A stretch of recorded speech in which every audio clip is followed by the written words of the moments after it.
What is up, guys? Welcome back to a brand new video, and we're bringing back the F2. Last year I did an F2 season, didn't quite make it to F1, but this year I promise it'll be different. But we are doing an Anthoine Hubert career mode. Last time we did it ourselves, didn't really see the point in doing that again. So yeah, we're going to take Anthoine Hubert from F2 all the way up to hopefully F1 if we can get there.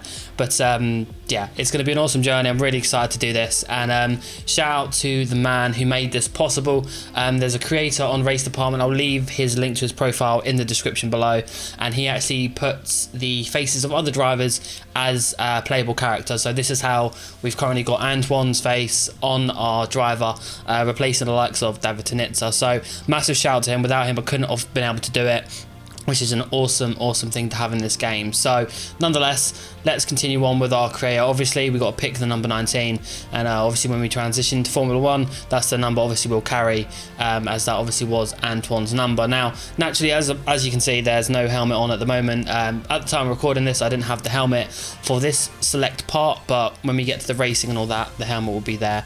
No dramas. But obviously in terms of the teams, there's only really one team we can pick. It's going to obviously be the pink car, the BWT HWA, for this season. Luckily, it's the last season the pink car was on the grid. Alpine is obviously going to be our driver academy, previously Renault, but obviously subsequently changing to Alpine. So that'll be the team we're going to be trying to go for when we get the jump to Formula 1. But the pink car's ready. Anthoine in his pink race suit, that will change also. Obviously got his race suit modded into the game as well, with everything we possibly can to make it as close to obviously what Anthoine would be wearing, obviously if he was to take part in this season. But we head to the first round straight away, the practice session in Sakhir, Bahrain. Bit of an interesting one. So naturally, compared to the last time we did this series on my channel, it was a different spec of tyres. So although the cars are exactly the same more or less, the tyres are massively different to what I was used to. So it definitely took some time to get up to speed with these. Practice sessions obviously going to plan. Unfortunately, I was still really struggling with the tyres, and you'll see this clip here, going for this S section. We ever get a bit of a snap here, and then a second snap just to punish the tyres a little bit more. So the car definitely isn't quite there, and you can see the gap to Nobuharu in second and Mick. It's really tight in practice, so qualifying is going to be really difficult. I made the error of using all my tyres up early in practice, meaning I couldn't actually do the rest of the practice program. So knowing that in advance, I'm actually going to be able to make sure I nail all the qualifying laps on the first two runs, specifically because you only get one set, and once that set's cooked, it's cooked. You're not going to be able to improve. So if we can manage to get a decent lap time on the board, and the second one usually is the faster lap time, so you can see we're purple sector 1 and 2, and then we run out of fuel on the second lap. So I didn't do enough fuel management on the out lap, so unfortunately we did have to can in second lap, meaning I wouldn't be able to improve realistically on these new set of tyres. So that would be it for our qualifying. So we're going to see how the grid lines up in a second as we line up for the grid of the feature race. Now it's going to be a bit of a weird dynamic when F2 gets introduced into the 2021 season, because obviously the likes of the 2 sprint races, then the feature race, that could be quite messy, and I'm looking forward to doing that with possibly Yuri Vips, massive Yuri Vips fan, so it would obviously make sense. But looking at the grid, you can see there is a pink car on pole, and I can tell you it's definitely not Artem Markelov. So we're currently leading the standards at the moment, 4 points, 4 pole positions, so that is awesome for us. We're going to see if we can convert this into a race win, which would obviously be fantastic. And if we can get the fastest lap, then that would obviously be a perfect start to this F2 career. But we're on side with Yuki Tsunoda in P2. I can't get over the face, it looks nothing like Yuki Tsunoda, but nonetheless, just behind us we have Dan Ticktum and Mick Schumacher, kind of where you'd expect him.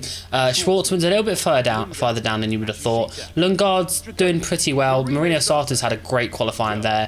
Zhou's really far down. Markelov's quite high up, which is pretty good. Ilott and Derivil have had a stinker. Marcus Armstrong, kind of where you'd expect him to be honest. Sean Galao at the back, and Nikita Mazepin, he's lost. So the best less said about that, the better. But let's get on to the formation lap. You're going to get ready for the race very shortly, and hoping to make a massive impact in the first round and leave a bit of a statement for the rest of the drivers and the other teams as well. But nonetheless, there's going to be no strategy involved in this. It's a simple one stop in the feature race. You start on these tyres and you move to the harder tyres, and then the exact same process for every other feature race this season. And if you remember the last season I did of this, I cocked up a few times in quali using different tyre compounds, meaning I was screwed for the sprint race. So hopefully that doesn't happen again. We don't really want to be making errors such as that if we're going to try and fight for this F2 title. But nonetheless, all the cars are lining up on the grid now. We're ready for the lights to go out anytime now. Nerves are now jangling. We've got also, you can see now, the beautiful helmet of Anthoine Hubert. But we're ready for the 5 lights to go out here for the first race of the season.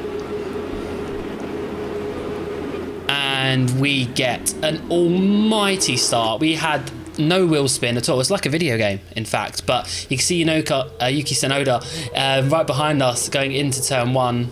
And decent clean start, no dramas. Again, we got off the line super well. Probably the best start I think I've had in an F2 car, if I'm perfectly honest with you. So what a time to have it. They're coming out in front ahead of Tsunoda, Ticktum, PK in P4 just ahead of Felipe Drugovich. So it's going to be interesting to see how this pans out throughout the rest of the race. You've actually got a bit of a gap between PK and Ticktum as it stands. Ourselves, Yuki and Dan are all relatively quite close within a second at the moment, but PK obviously got a little bit of a gap between Ticktum. So see how this plays out. Obviously got to keep our wits about us. We're not too bad on these tyres, but I think we definitely are better on the harder tyres. But coming in to the start of lap 3, we set a fastest lap, and then Yuki takes it away from us. So Yuki's definitely got some pace. You can see the gap between PK and Ticktum opening up even more, so us 3 might pull away. But when I come across the line to try and set a new fastest lap, we can't quite do that, but Ticktum now sets the fastest lap. So it's genuinely looking like us 3 are going to be in contention for this win, as we're probably going to gap the likes of PK, Drugovich, Schumacher, everyone behind them, as PK's kind of holding them up a little bit by the looks of it. So we're going to have to be very careful as we try and progress and put our foot down a little bit more. We do now set the fastest lap to get that off of Ticktum. We do want those extra 2 points. Every point is crucial. Anything can happen, whether it be a wet quali, a crash, a simple error that I could make where I just light up the rear tyres and I'm facing the wrong way. So we've got to try and make the most of this opportunity where we've got really good pace around here. But Dan Ticktum is facing the wrong way apparently. So Dan Ticktum, who was in 3rd place, is facing the wrong way, and he's now reversing the car backwards as every single car, it looks like, are going to be going past him. And I don't know if he's going to go. Nope, he's going to reverse it even more. So he's found the reverse gear a few times, which is handy, and he is now plumb last. So it's gone to a 2-horse race. Let's have a look and see what happened. He just gets on the curb and he just goes round. It's a very weird mistake, something I've never seen before personally, but yeah, he had no errors found in reverse there, did he? So that gaps us now to just Drugovich. So Drugovich at some point has gotten past PK, but the gap is still 4.8 seconds between him and ourselves, and about 4 seconds to Yuki. So as it stands, it's probably just going to be a 2-horse race for this, which is great. You know, the less drivers, the merrier. But we're on board with, I believe, PK, so he's just behind Drugovich, and Drugovich is now got an engine failure. So in the space of 1 lap, the cars that are in P3 have both screwed it to an extent. So Drugovich is obviously out. Ticktum's at the back of the field. We're going to take this opportunity to pit, just in case there is a VSC or safety car. Unfortunately, it isn't. So Ticktum will pass us, but obviously he's still got to make his pit stop. So unfortunately, we didn't go quite lucky enough with the safety car. I think that would have been ideal, just to maximise that. Although obviously it wouldn't have meant an awful lot because we were still in the lead. We'd have obviously got track position, and you know, we do seem to be doing a little bit better on the harder compound, which has always been the way for us. We're always better on the harder compounds in the F2 cars than the softer ones. So nonetheless, we're going to push on to the following lap. Everyone's in the pit lane, as you can see. So we're going to see where we come out in terms of Yuki Tsunoda, see how good. Our outlap wasn't that great, but I don't know how we're going to do. We did sacrifice a lot coming into the pit lane, but there is Yuki Tsunoda just ahead, so he's going to come out ahead of us on track and see if we can make a move while he's warming up his tyres. And unfortunately, the one thing I found with these cars is that the impact of cold tyres really isn't there. like it is in real life. In real life it's massive, but on this game it's not that different. But nonetheless, our teammate is coming in for his pit stop. I'm not entirely sure where he is. I don't believe he's near the points at this stage, but we are going to be within DRS for the first time this race, and we're going to see if we can maybe make a move and jump Tsunoda before we head into turn 1. We don't get a great exit. Tsunoda does have a better exit up there traditionally throughout the rest of the laps, but we do set a 42.534, so that's the fastest lap currently as we jump all the way up into P2. PK is now currently P3. We have a little start to the right, move back to the left, just to, you know, show Tsunoda that our intentions are here to try and get past him as best as we can. But again, like I said about it being a 2-horse race, we've now got a 6.4 second gap to P3. So yeah, unless there's a shunt between ourselves and Tsunoda, I don't think they're going to be catching up anytime soon. But Tsunoda is looking a little bit dainty on these harder compound tyres, so we sniff an opportunity. We're a lot closer than we was the lap before coming through the final corner. Going to come across the start finish line with DRS and see if we can make a meal of Yuki Tsunoda going into turn 1. We're closing so much quicker. He goes to the right to defend. We're going to go to the left to try and go around the outside into turn 1. It's going to be really tight around here, but it's going to open up for us on the exit. We get our car just ahead. Tsunoda concedes that, but he's right behind us in our slipstream going up the hill. He'll have the second bite of DRS. So we're going to pull to the right hand side just to try and defend the inside line from Tsunoda. Give him a little bit of a squeeze. He's going to go all the way around the outside if he possibly can. He's going to get a better exit. So we're going to go side by side through here as well. This is a great battle between ourselves. We're going to hold it out. He's going to back out from round the outside, and that was a phenomenal little scrap from the Japanese driver. That was Hamilton and Rosberg-esque. Only difference is obviously we're not teammates. So that was a great little battle there with Yuki. Really enjoyed that.